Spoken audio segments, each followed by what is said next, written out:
Today I was thinking of telling you about the ego problem because I think everybody feels that that's the biggest problem they all have. And there's a big ego trip one gets into. And they don't know what to do with it. So first part, I will tell you how the ego rises and what it does to us. The second, how to understand it.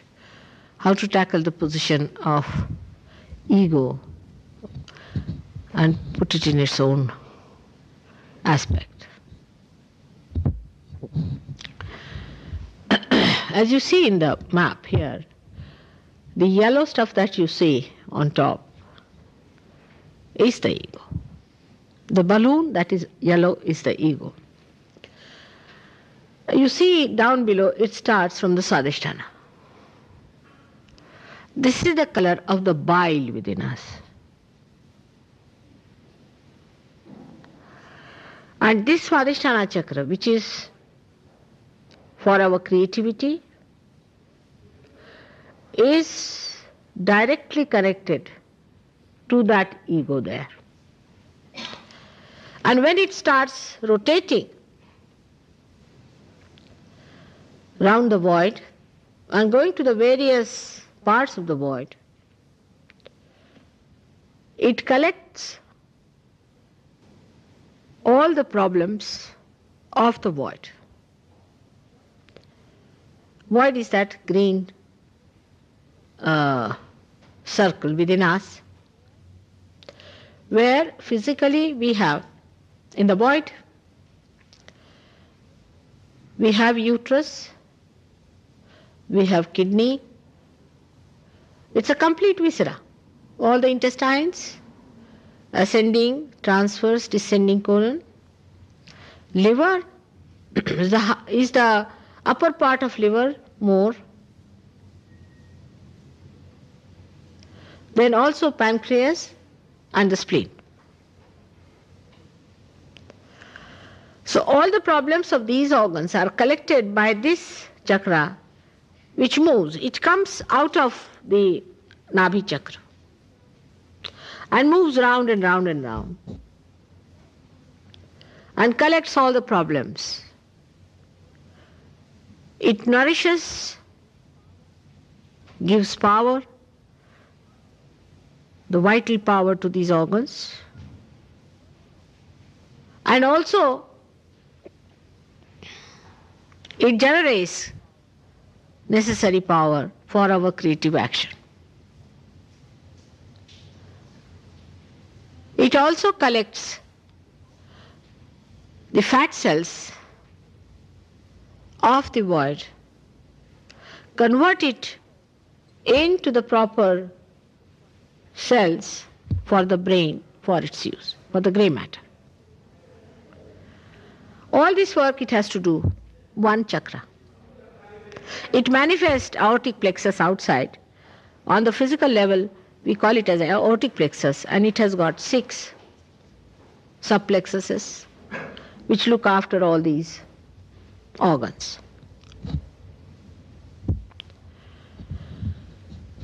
This is meant for our action. When we go into action, this chakra starts working. By the first power, which is on the left hand side, we desire. But by the second one, we go into action, and it's called as Kriya Shakti.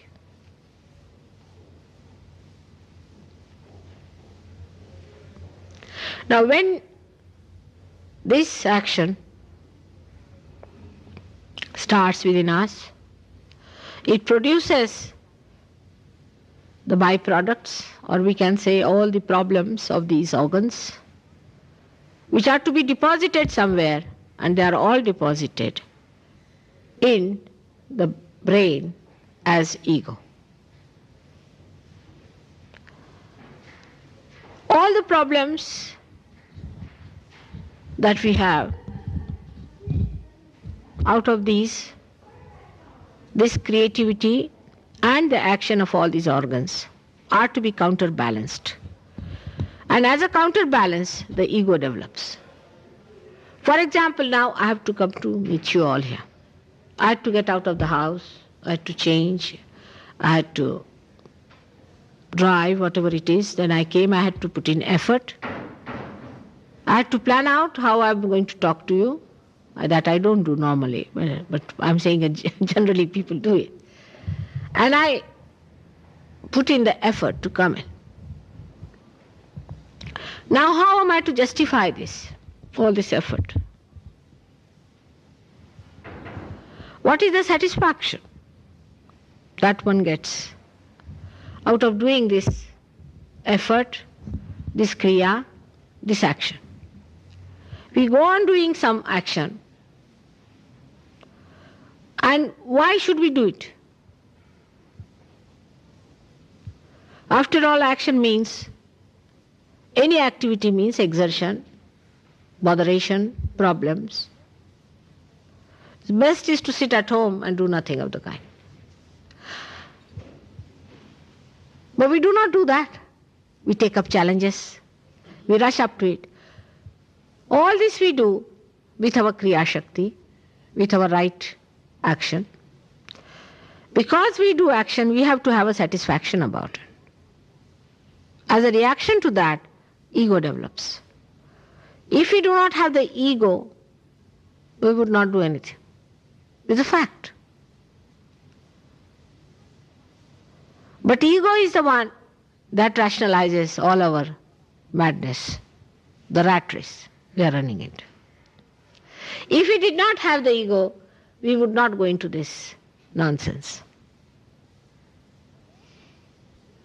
The more we try to rationalize our activities, the more ego develops to satisfy. All right, very good, very good. Now you are a successful man, see?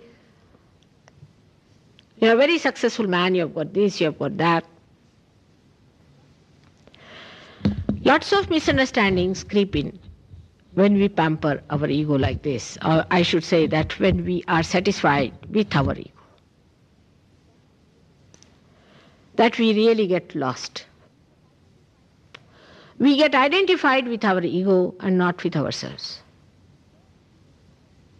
So if you do some work very well, supposing you have, say, made a beautiful poetry, or say, not piece of poetry, but say you have made a very good painting,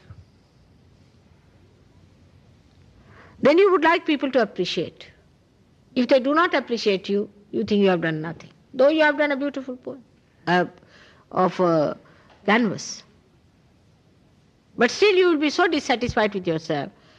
Unless and until people appreciate you, they must garland you, they must say, oh, you are great, you are really unique, you are a genius. You know, many artists who created great art got trapped into this kind of misidentification. When they created some great art, the art could not give them satisfaction. They had to go to ego. And Mr. Ego would not be satisfied unless and until everybody says, yes, yes, you are very good, you have done this, you are a genius, you are this, you are that. That's how the ego develops then within us. But a situation can arise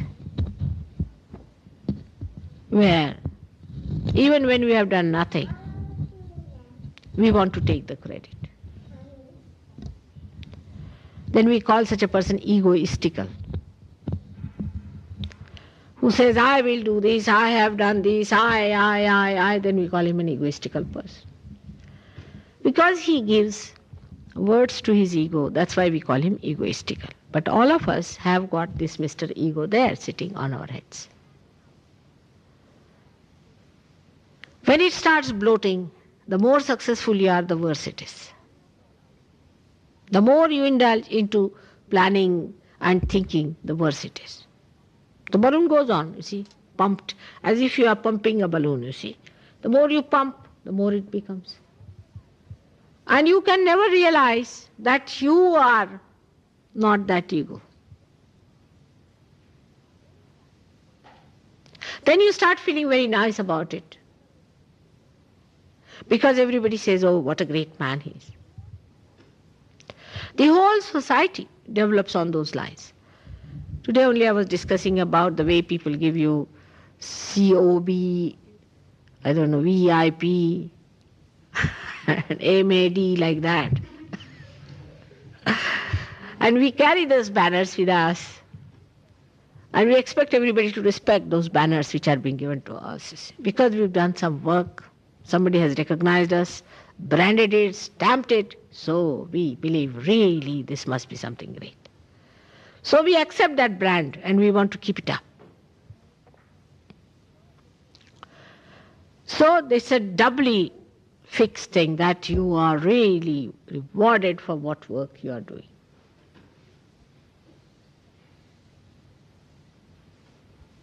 That's why people become nuisance also.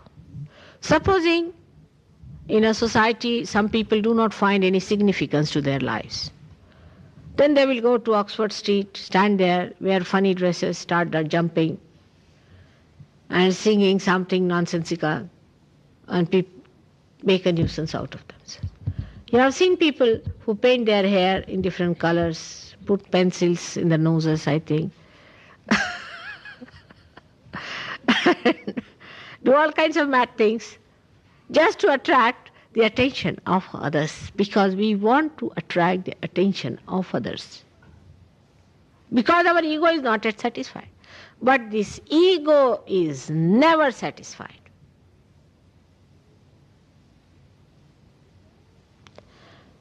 It goes on asking for more food, and you enjoy it too. When such an ego is bloated within us, we cannot understand what we are doing. People can befool you like that. It's very easy to befool a person who's ego-oriented than to befool a simple person. A simple-hearted man cannot be easily befooled because he's not on a trip, you see. But those who are on an ego trip, you tell them that this is the best way to go to hell, they will be the first booking their seats. There will be a queue for it. People would be asking for it. All right, if it is so, it's good. That is how many gurus in this world have come forward, have befooled you by telling you that you will get these powers, those powers, that will happen, this will happen. And they know how to pamper your ego. For example, they might say this is a world organization of spirituality, and you are the head of the world organization, and you believe it. Ego means misappropriation. You believe in it because you think that after all I must be something, and I have done this, I have done that.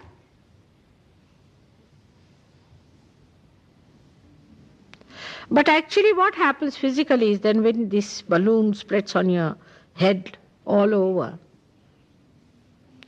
the aura of the brain surrounds the heart. Normally. But when there is ego problem, then ego surrounds the heart. And when ego surrounds the heart, the brain is cut off from the heart. So you are a non-integrated person, or we can say disintegrated. Your heart runs one side, your brain runs another side, your body runs third side, your emotions run fourth side. So 4 people running 4 horses. And that's how you are completely torn. I mean, it's impossible to stand on 2 stools, but if there are 4 with 2 legs, it's a big feat to exist. So, this kind of ego trip comes in, by which you start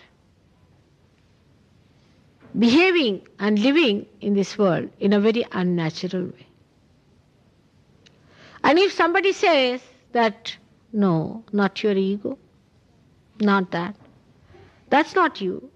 You have to be yourself. Ego is not yourself.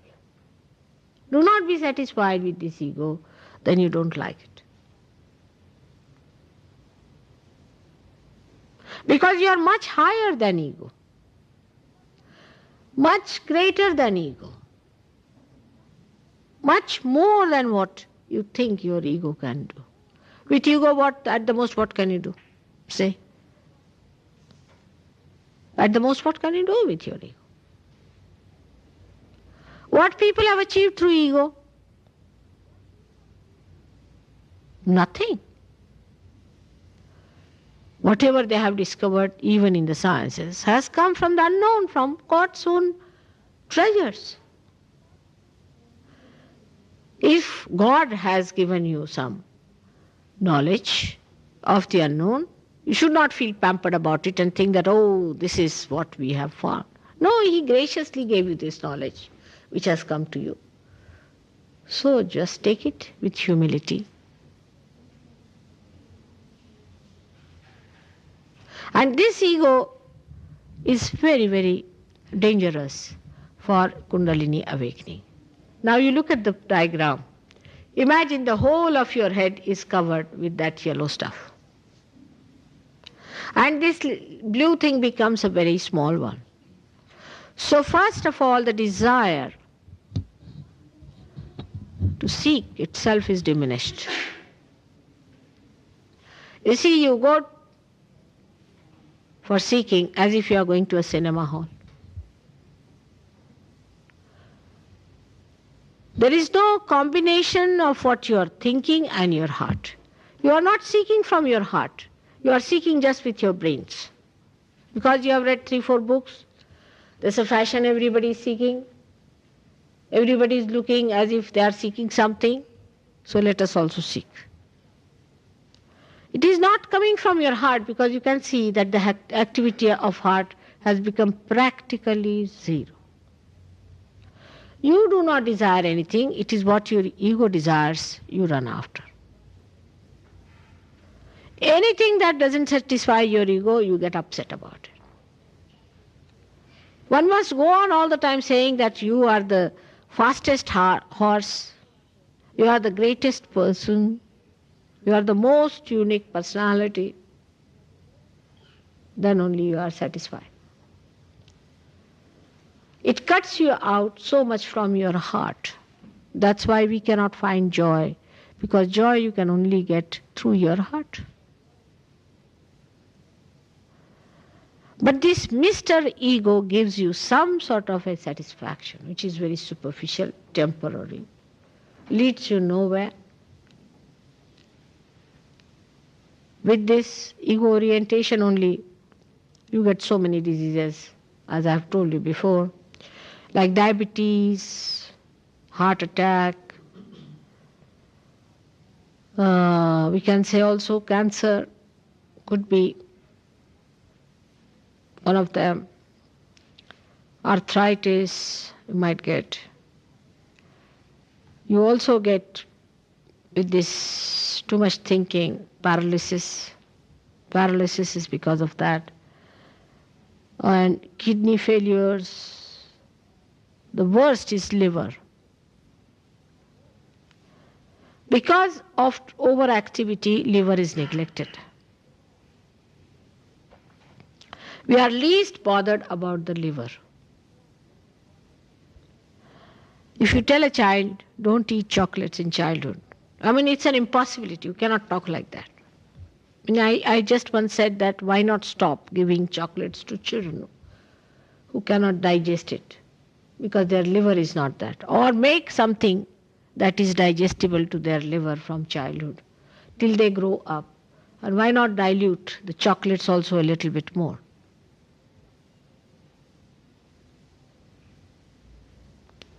So the question comes in then, that how can you do it, mother?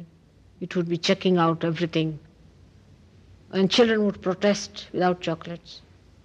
Gradually they'll forget.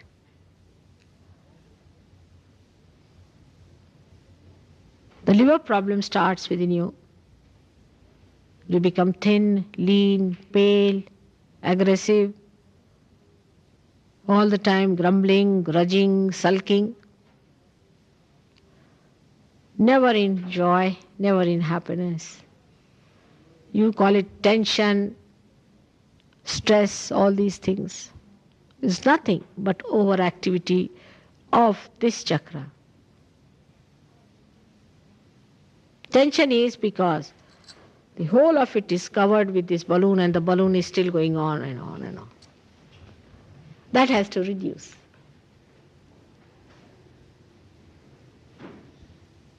Sahaja Yoga is the only way really we can face our ego.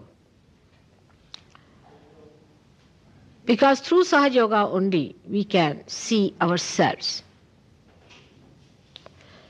But it is an impossibility with human beings to face themselves. Even after realization, they find it difficult.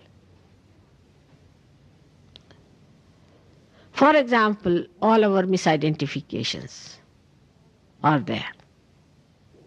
Say I'm dealing, with English disciples here.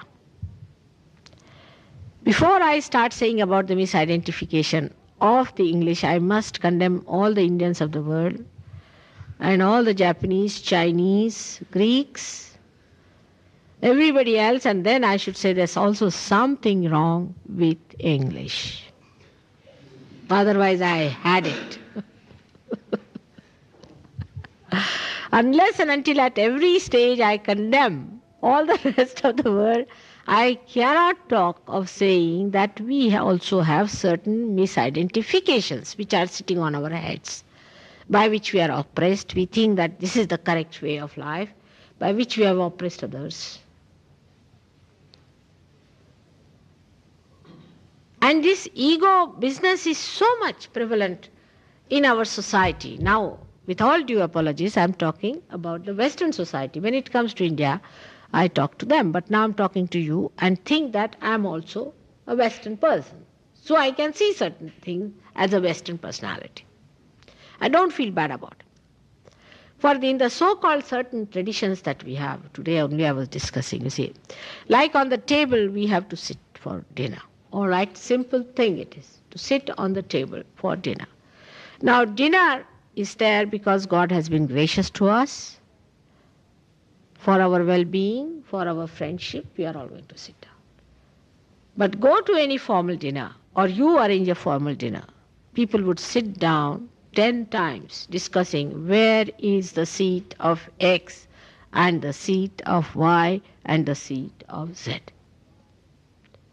But if there is a slightest mistake in placing the people according to their date of birth, their face color, their head color, their height, their noses, their length, their upper lips, any difference is there found in the Who's Who book. See that somebody was placed little higher in MAD degree, then you had it. All the good wishes of entertaining people, of doing some good friendship, of creating something very, very great is all lost. All the effort is lost. And you are left wondering, now what have I done? I did consult all the dictionaries and the Who's Who. This Who's Who is another ego pampering, But despite that, there was a mistake somehow, and the person has taken a very big objection that Mr. X, who is one day junior to him, has been made to sit ahead of him. It's the greatest calamity to his ego. The poor chairs do not know what happens for their different shapes, you see. How much we fight over all such things, pampering our ego. So on and so forth, we have so many things. But if I say, scrap all this nonsense, why don't you scrap it? Why do you have all these protocols, this, that? What is the need? to have this seat for this gentleman, that seat. After all, if there are 10 people for dinner, they can find their seats. There won't be a chaos for 10 people. Even for 20, even for 300. Why should there be seat allotted if you have invited 300 people? All right, they'll now sit down. If they are remaining, they'll sit down for the second one or for the third one. What is such a hurry of having that program all together or in such a systematic way that everybody feels unsystematic after that? Everybody feels disturbed and upset after the program is over. With all the system, with all the corrections, and with all the great planning we do, ultimately we find all have become nitwits. There must be something wrong about it.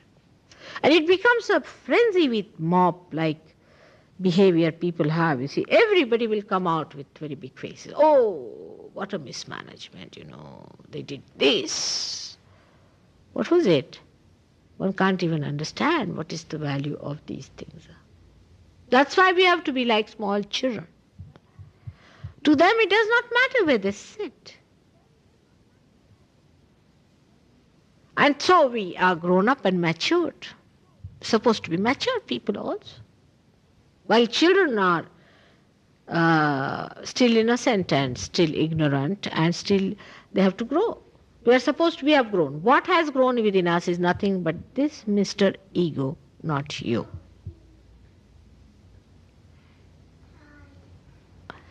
When this happens in the worst possible way, today's paper I was reading about this Ripper. Now the conclusion is reached that he's not a psychopath, but he is on an ego trip. He's doing all this for his ego satisfaction because he telephones to the police. He sends a tape to the police that he should be caught. He tells them, you will meet me here. And still they cannot catch him, so he thinks, he's such a great person that nobody can catch him. The greatest thief ever born who could not be caught. So that is what you call, he's not a psychopath. But I don't know, what name will you give to such a man? I mean, to an egoist like this, the one who lives by ego, tries to satisfy his ego, and if his ego is not satisfied by something, he doesn't feel satisfied. I don't know, what should you call him? Now, how to overcome this ego? Because people start seeing gradually this. It happens. They start seeing Mr. Ego, very great. This is coming up, giving me ideas, all right. You feel sometimes very depressed with the idea that this is Mr. Ego I was identified with. All right, you see your ego. Then when you see your ego, then what do you do with it? Or if somebody says, better watch your ego, then what happens? You start fighting it. You say, no, I will not say anything. I'll just keep quiet. Let them say anything, whatever they like. Then you become another type. You become a person who is suffering from superego. So you are left with desires but do not act. When you say that let others aggress me, I am not going to aggress anyone, I'll be very careful about not aggression. But by this kind of a thing, what happens? That when you raise the left side which goes up and the right hand side, superego, it presses the ego down, but again is bounced back, and there's a kind of a bouncing going on. By this behavior, when you fight your ego, the ego sits on your head much more.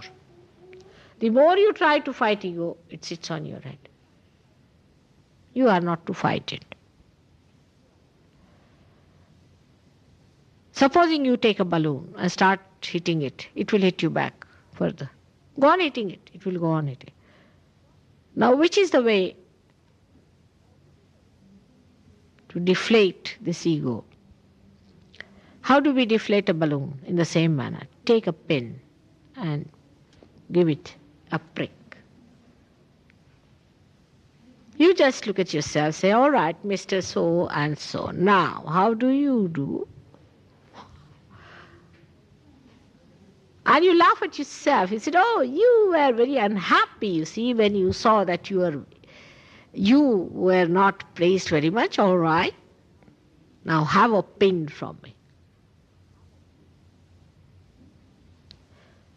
And that's how you deflate it. By seeing it, by all the time making fun of it yourself and piercing a pin into it. Not by deflating. In the way people say that you deflate the whole thing by pushing it down or by killing it. But actually just making a hole in it. In the same way, if you start looking at yourself and make fun. Human beings only know very well how to make fun of themselves. No animals know that.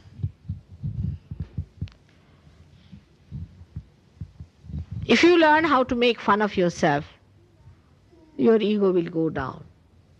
Otherwise, this ego will suggest whatever you are doing is the best, this has to be done, that has to be done, I am the best, I am doing everything good. And you might be torturing someone, aggressing someone, you might be just playing into the hands of ego like a madcap. And you might be real madcap, but you don't know that you are.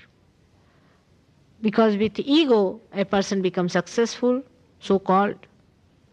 He becomes very brilliant, shines out, in competition he comes up, and nobody dare say a word to him, otherwise he'll have punch on the nose. You say.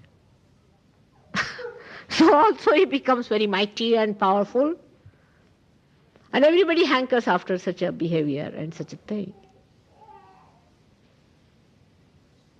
But a time comes when he realizes that I was hanging in the air. I forgot my basis. And now I have to come down like Humpty Dumpty sat on a wall. And they had a great fall. Such a beautiful, this thing is, written long time back. And all the king's horses and all the men could not put Humpty Dumpty back again into its own shape, you see. So don't be Humpty Dumptys. And don't live with that idea of being a Humpty Dumpty. It's a simple thing to fight your ego. And that happens very often in Sahaja Yoga. It's a very common happening in Sahaja Yoga, where your Kundalini itself, you see, creates such situations that you are flabbergasted at your ego. You don't have to judge others, just see yourself, because it is for your own good. If somebody is egoistical, it makes no difference to you. Or non-egoistical makes no difference. Only thing is you should really see for yourself what is good and what is bad. That's how it works out. Otherwise, I always say that when I give a lecture, immediately we start thinking of somebody who we think to be egoistical. Actually, I'm saying to each one of you to see it. It would be a better idea. Now, this ego, when it covers your entire head, the complete Sahasrara, which is shown there, the white area, gets covered. Your Brahmarandra, the portion from where the Kundalini has to pierce, also gets covered. It's very difficult. The whole thing is covered. And this is small here. The gap is here. Now, you cannot open the gap here. You have to open the gap here. So this has to go back like that.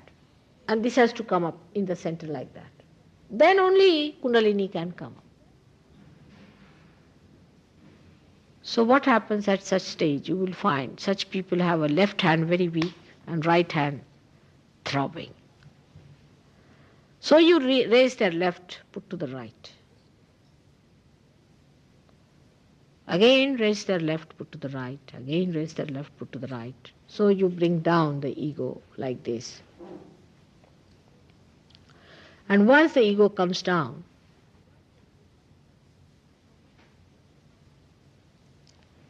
then this comes up and the gap comes in between. And then you raise the Kundalini in the center. Kundalini will come out and then you tie it up. This is Shri Vidya. This is the knowledge of Shri, of the Holy Spirit. All other knowledge of where you have to sit in protocol, what you are, is all avidya and nonsense. Reading Who's Who, I don't know what you will become. Monsters, or maybe some sort of a Frankenstein style personality. This is the Vidya. Shri Vidya is the secret Vidya of the Holy Ghost, by which you balance your ego with superego. Your desire and action should be equal. And then raise the Kundalini, put it up and tie it up.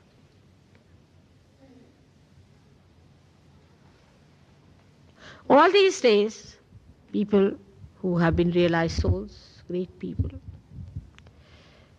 have tried to point out the problems of ego. I've talked to you, they said you shouldn't have ego. Ego is the worst thing. One should not be identified with ego and all that. And as soon as they have said it, people have started just finding out how to do it. And in doing so, they have become great gurus, themselves egoistical. The fact is, you do not do anything. This is not ego, but is a mirage of ego that you have got. You really do not do anything. Everything is done by God. He is the doer.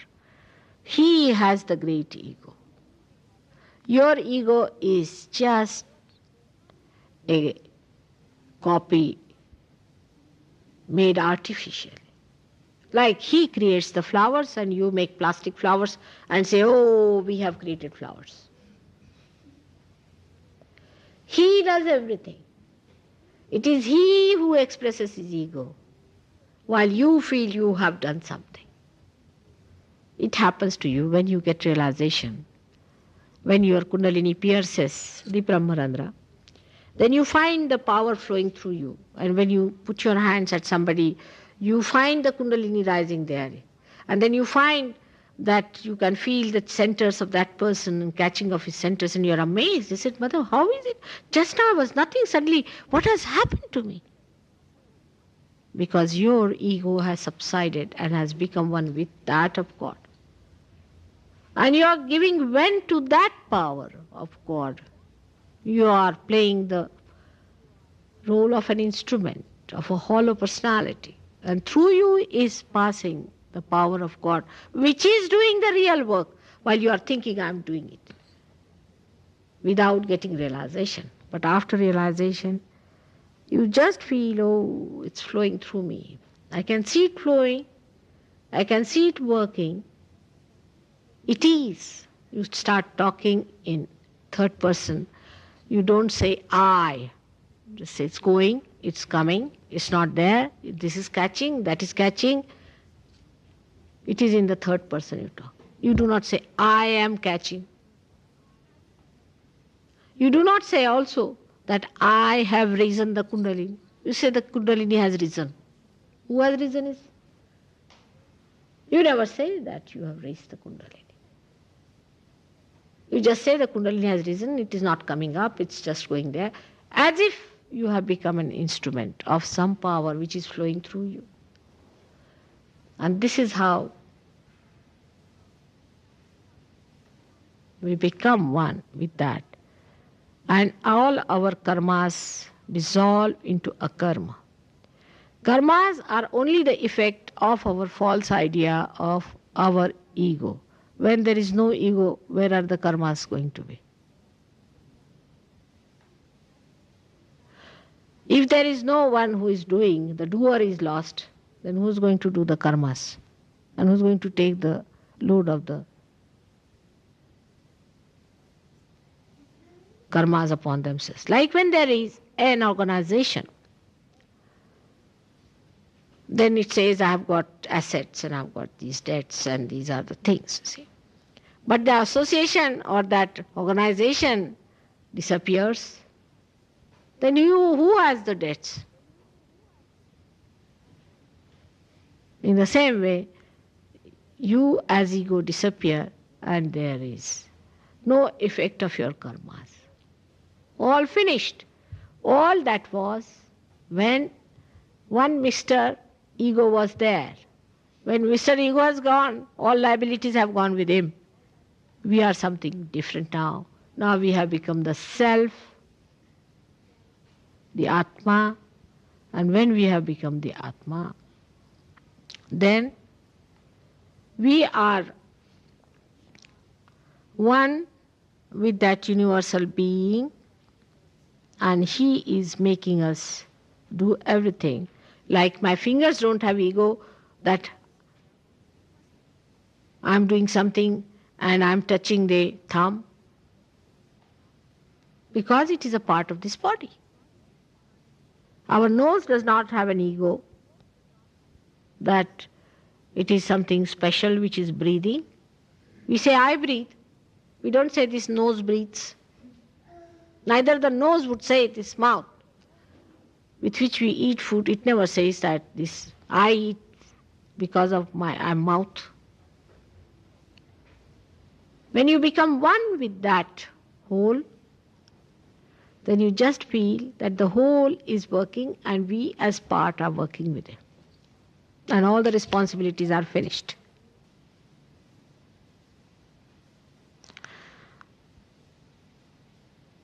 This is a little talk about ego today because I felt I should tell you that in Kundalini awakening, so far in the West, we have always faced this problem of ego.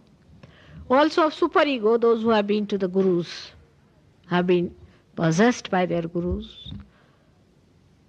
And these come as a relief to ego-oriented societies. Because a horse has been running, all right? And you have been running on the horse. So somebody comes and says, all right, now I'll tie you up to the stomach of the horse and I'll be sitting on the horse myself. This is the possession part. So you feel relieved, quite relieved. After all, you don't have to ride the horse, you don't have to jump. And the rider becomes somebody else. You feel also that there's no responsibility the rider is doing. But after some time, under the belly of the horse, you start having all kinds of physical problems. With superego, you have physical problems. That's why it's better to have superego than to have ego, because you don't want to have any more of physical problems. But if you have ego, you never get physical problems, or physically you may improve. You feel very fine on top of the world. You see. That is the biggest problem.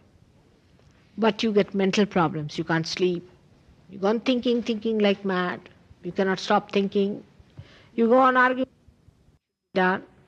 You think that everybody should do your work while you are the most important person ever born.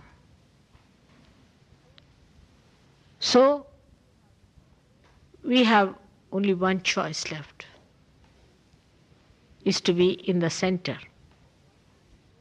to watch your ego and superego.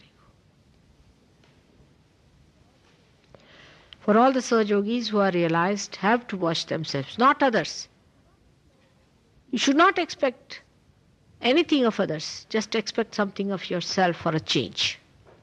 With ego you do that, expect something of the others. In superego you do for others, but in self-realization you emit yourself as joy, love and beauty. May God bless you all.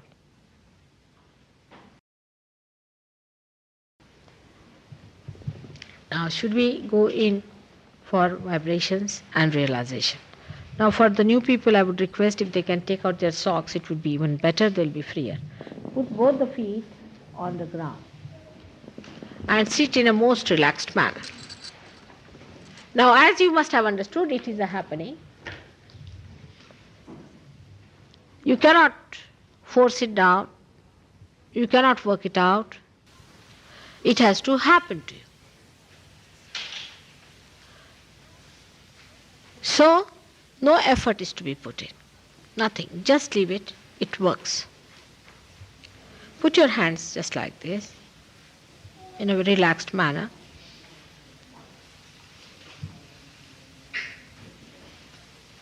Even for Sahaja Yogis, it is very important that they should go on exposing themselves more and more to divine power. Thank you. It's very hot. And then, when the Kundalini pierces the fontanelle, you will immediately start feeling the cool vibrations in the hand. But it happens in many various stages in many people.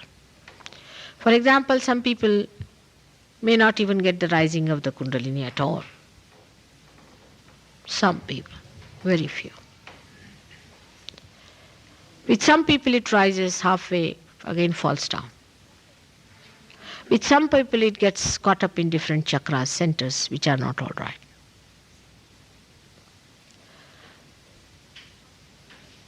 With some people there may be physical problem, so you might feel some heat coming out, especially with liver. You get the heat coming out. A lot of heat is there with the liver. And with some people it could be very cold. Both things are not all right. You have to be in the center. If you start feeling any cool in the hand, then it's perfectly all right. But if there is a hot coming in the hand, doesn't matter, you can just throw it away and it will work out in case it is hot. But if there is trembling in your eyelids when you close your eyes, then please open your eyes. Kundalini moves up in everybody. It works in everyone. Only thing, it has reactions according to the person who is facing it.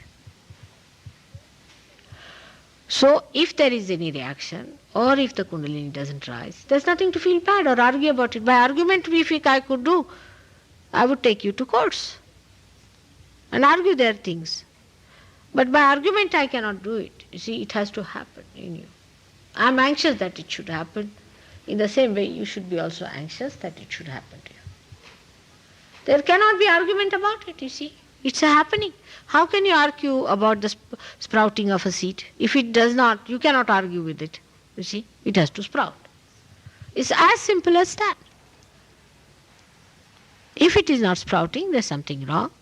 All right? Then, those people who are realized, who know this, who know Sri Vidya, know how to raise it, and raise your Kundalini, tie it up and all that. But even that people have objection. They don't mind becoming naked and dancing and doing all sorts of nonsense. But if somebody raises the Kundalini, ties it up, they don't like it. There is nothing to be afraid of Kundalini. Somebody told me the other way that English people are very afraid of Kundalini word.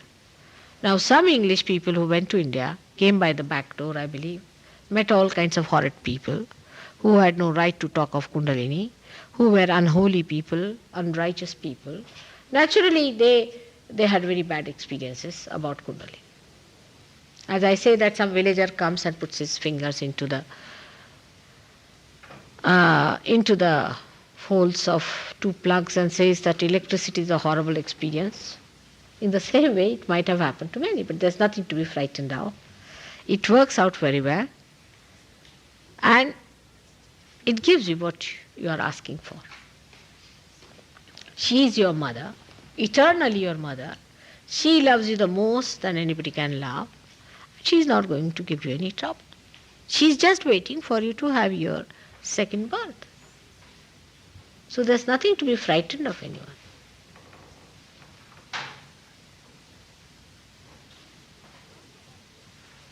And also about gurus, you shouldn't quarrel with me. If your guru is all right, I will myself write a nice letter to him. But if he is not all right, he has ruined your kundalini, he has ruined your agya, he has ruined your chakras, then I have to tell you that something wrong with the fellow. Because you do not know. Supposing there's a policeman. He comes to your house and he says there has been a thief in your house. Do you get angry with the policeman? In the same way, you should not be angry with me. Because if your guru is a real guru, Sadguru, then I would really worship that man. I'll be very happy, but I have yet to come across. There are very few, very, very few. So what's the use of being identified with your guru? He never gave you your powers. He was just showing off his own powers and was promising you that today you will become a frog, tomorrow you will become a bird, and third day you will become a fish, and then amoeba, I think. You'll end up as an amoeba, I believe.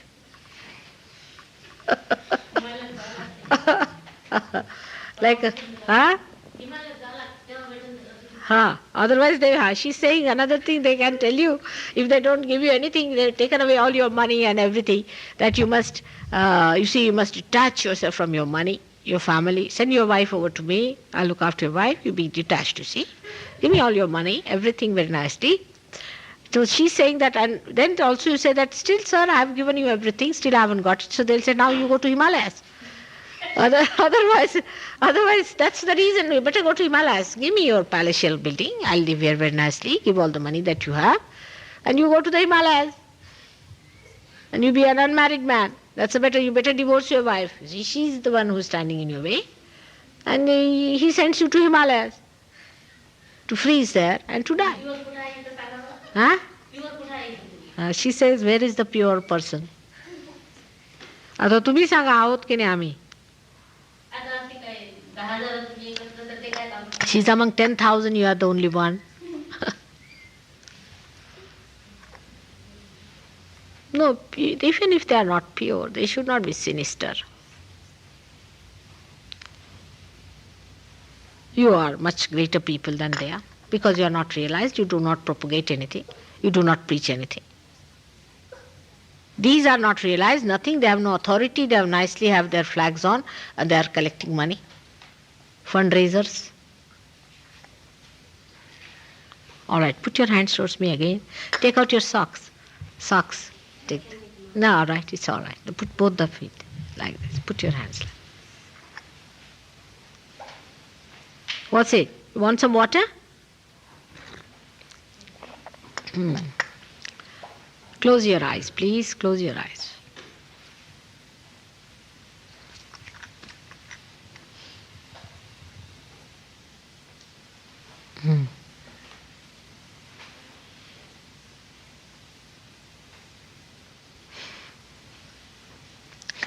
Now, the first thing that happens is, if you watch your thoughts, there is no thought in your mind. That means it has crossed the agya.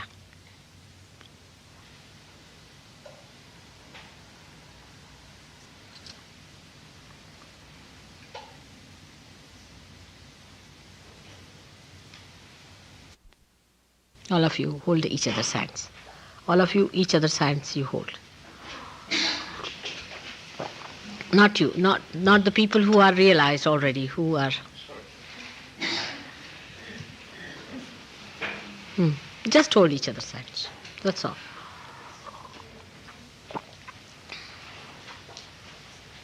Put your hands like that, yes.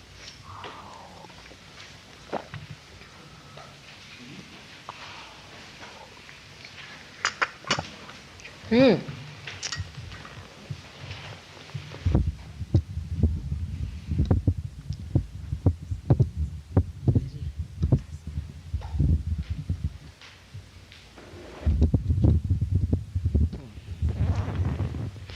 Close your eyes, please, all of you. Please close your eyes. Are you getting cool breeze in the hand? No. Yes, close your eyes. It will work out.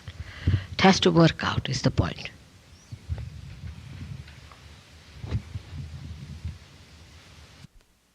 Don't worry. Some of the surgeries are getting more on the right, I think, less on the left. Should put their left hand towards me, right hand up, in case such a situation is there. Feeling something? Hot. It's all right.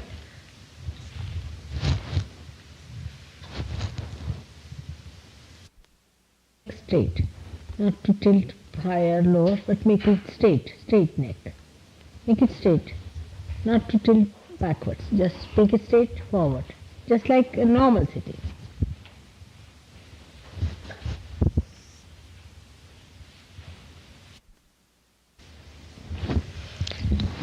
Those who have come for the first time, those who are getting cool breeze, raise your hands in the hand. If you are getting cool breeze in the hand. Good. Both the hands? Very good. Please put down your hands. Huh? Left. Left, not right. So problem with my right hand. Right hand is a problem. What's the problem? Keep getting constant spasm in my right hand. Right hand, is it? Can't control the movements. All right. Where is your father? In India.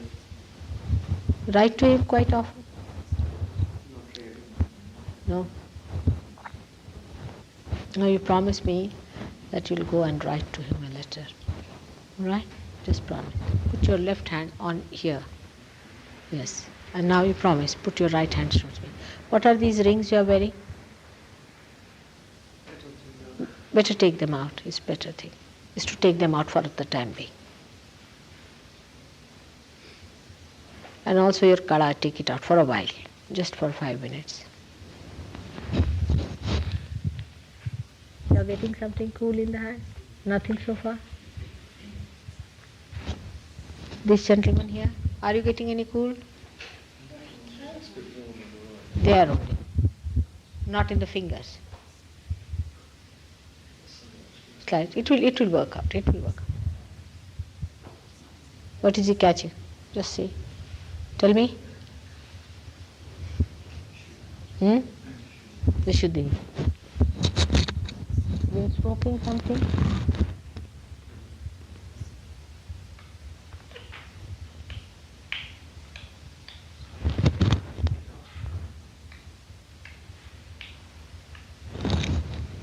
This is very catchy. Now, can you take out? No, it's all right. Forget it. Forget it now. Let's see. One off. Huh? I've taken one off. All right. It's all right. Acha, kala nikal lijiye. Yeah, this is too tight. That also? It's very tight actually. Acha, better cut it out. All right. Put your hands towards me. Put your hand, left hand here. Since when are you getting this spasm? It's been going on for a long time.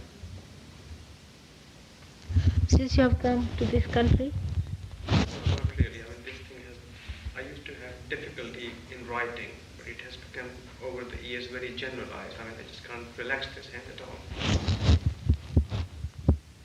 It's in constant spasm. All right, just push it like that.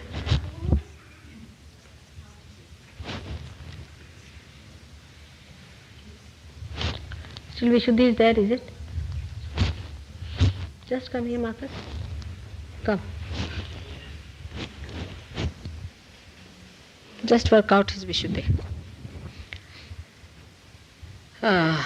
This is Agya and this and that. Now, have you been to any guru or someone? Just put it this here. There are no Vishuddhi. No? But when I met people, Joshis and Panditjis and For this, yes, but not any guru as such. no, I haven't met any guru as such. She's great, I tell you. She was teaching me She was telling me that nadis are catching on both the sides. What about her? Just tell me what are the chakras catching? Huh? You been to some guru? Huh? No one. Have you been smoking? You too smoking? Hmm.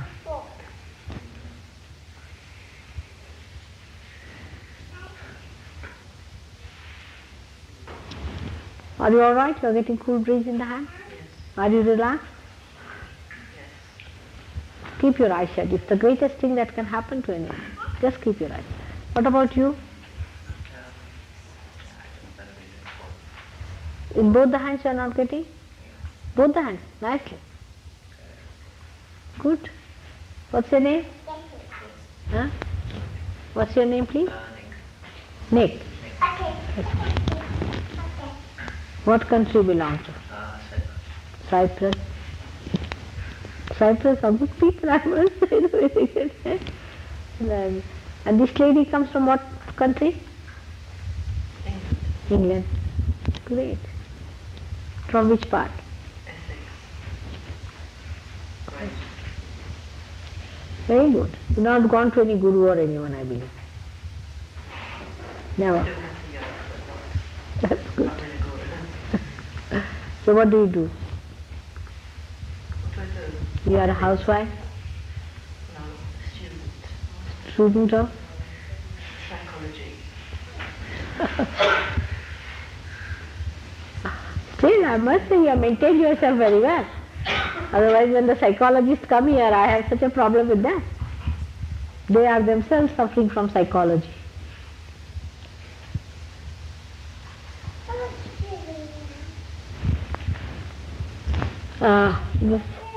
Yes, come here. Come to me. Just see his chakras, what it can. Are you better now? Not yet. You should be so funny chakra. Are you alright? Ready? Getting it. Good. What's it?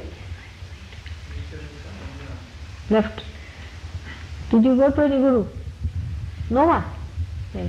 Smoking you also? Not much. Put your hand there and one hand outside there. One hand outside.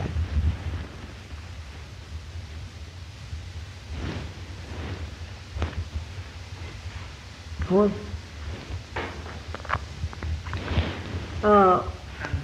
आप कौन से भगवान को मानते हैं? राम को मानते हैं? भगवान को मानता हूँ, मैं सब एक ही समझता हूँ, कृष्ण हुए सब। आपके यहाँ कौन से भगवान माने जाते हैं? हमारे यहाँ कृष्ण जी की पूजा होती है। पर मुझे पंडित जी ने बताया था, मैं हिंदुस्तान गया कि मुझे शिव जी की पूजा करनी चाहिए। तो पंडित जी के पास क्या चिट्ठी आती है भगवान? हाँ, समझ गए। लेकिन यही तीनों चक्र आपके पकड़े, राम के, देवी का और शिव जी का, तीनों चक्र पकड़े।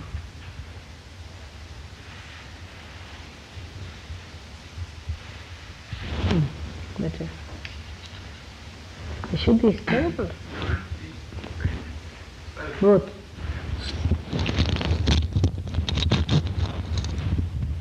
Just let the right between. Are you better now? Started. Yeah. Start. Better now. It's improving. Yeah. It will work out. It will work out. Better? What have you been smoking? Something wrong? Hashish. What do you say? Yeah, what? Ah.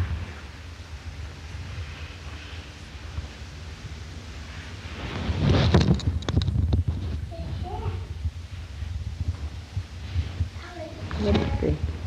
I feel the vibrations coming out. Do you feel? On this. Again, heart.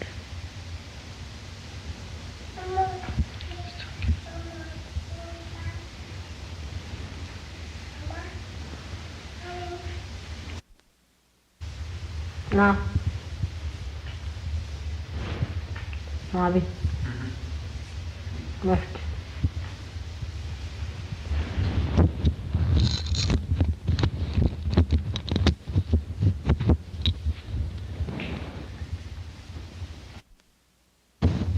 Now, how is it? How is your brother now, Mark? Still the same as far as Huh? He's still the same as far as I know. He's out of intensive now. Yeah. Then it's all right. Better. How do you find the gentleman sitting before you? Just say yes. And the lady there.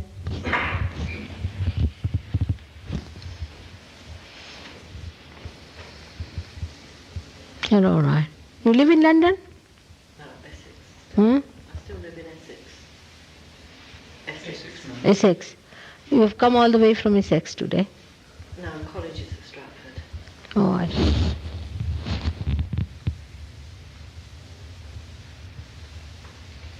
And London school, this London University?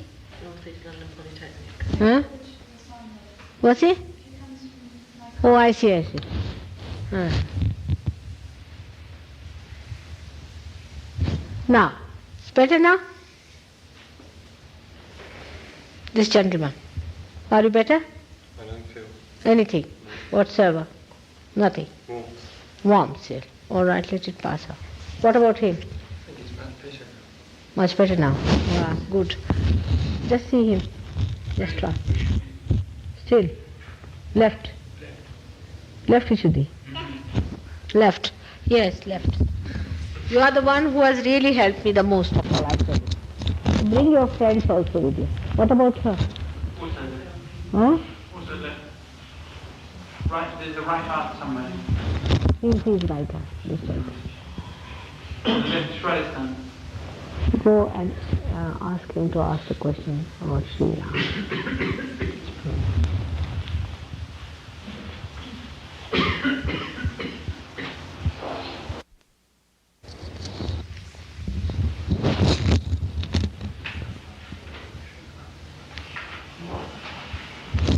Are they new people?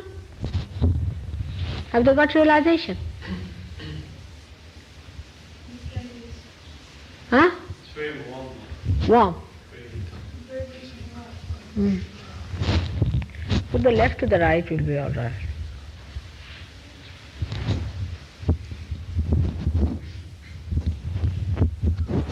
You come? These two are realized so So they must come and see here, you see. Come and see for yourself. Come along, one or two. Come along. Come along, Harry. Come along. Put yourself into bundle.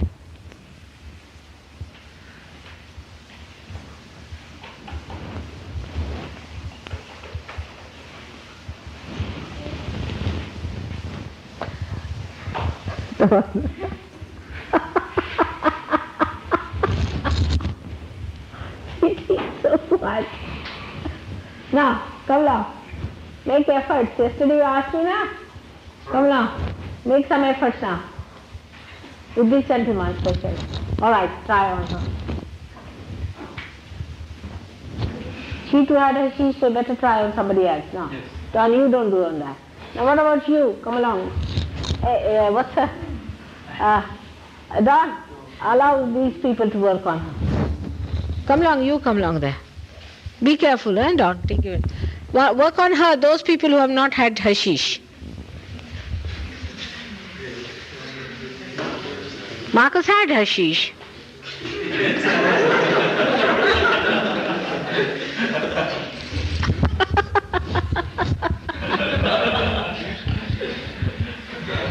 Yes, she smokes cigarettes as well, Madam. I see. So did you smoke cigarettes? Me, no. I also smoke cigarettes. Huh? You too smoke. Cigarettes and hashish. What else? That's all? Since when? No, you have been smoking cigarette and hashish. Today. Today also you smoked? Today I've smoked cigarettes and hashish. Both or today also? Before just coming before here? No, before coming. Constantly. All right. You put it left to the right, all of you. Come along. You'll be all right. Once you'll find yourself, you won't smoke at all. You'll enjoy yourself very much. They all go up to the this place.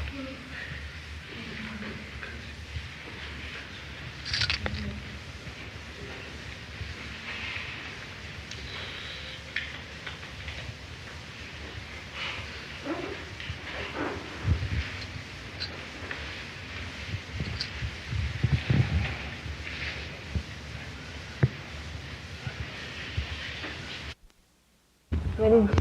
Huh? The father died 2 years. Tell her to tell her father to. I mean, she has to tell the father that he shouldn't worry about her.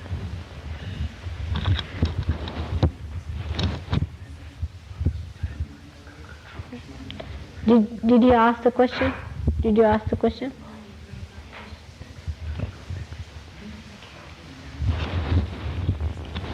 No, are you better? Not feeling much in the hands? No. All right. Still. All right, just come here. All right?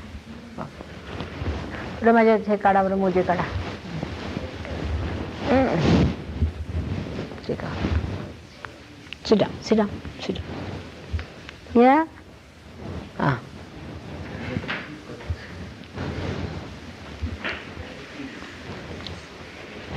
Good. Better now? So now rub my foot down below here. Let's see. Yes, rub it.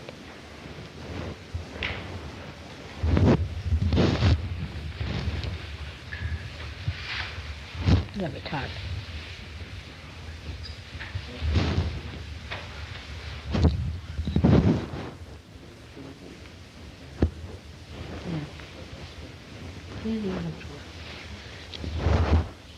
Rub it hard. Hard. With your fingers. Hard. Better? I don't know by what comparison. You'll see now. You'll see. Press with both the hands. Press with both the hands.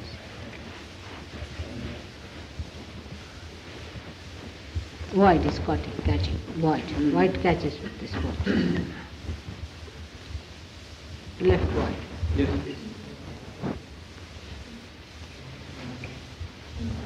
Ah!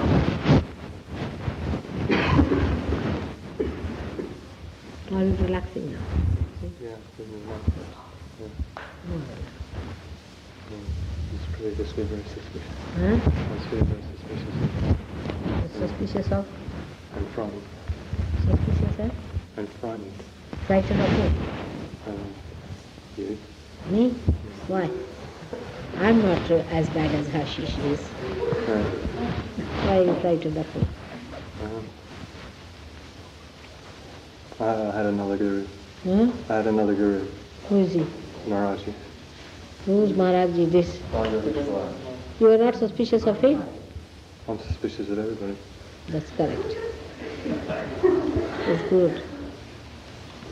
It's very good.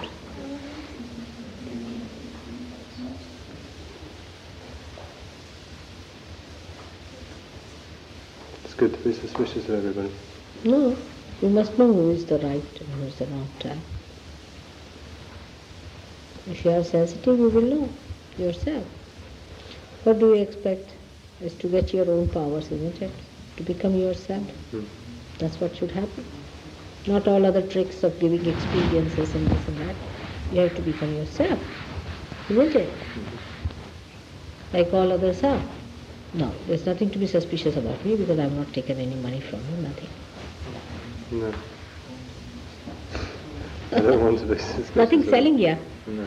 See, all right? Now, you are asking for something great, something self-realization I'm talking about. No experiences. It's self-realization. Right? Now rub it on the void here, here. Yeah?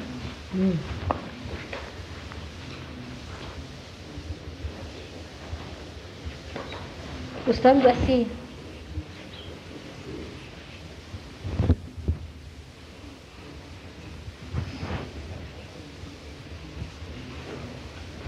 Better now. It went into the left hand. Agya? Left. And She's never been to a guru, she says.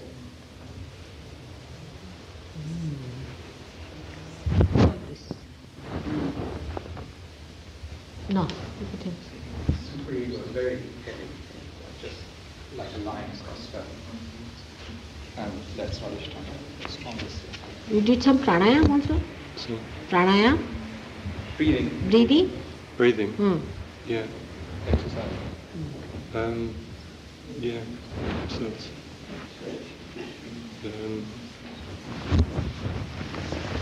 Just see. Is he alright? Is he alright? Really? What is the problem? Come. Tell me. Sahasrara catches. He said, I am doubting. Suspicious. Sahasrara heart. Heart of. Yes. Very much. Hold your breath. So I keep rubbing you.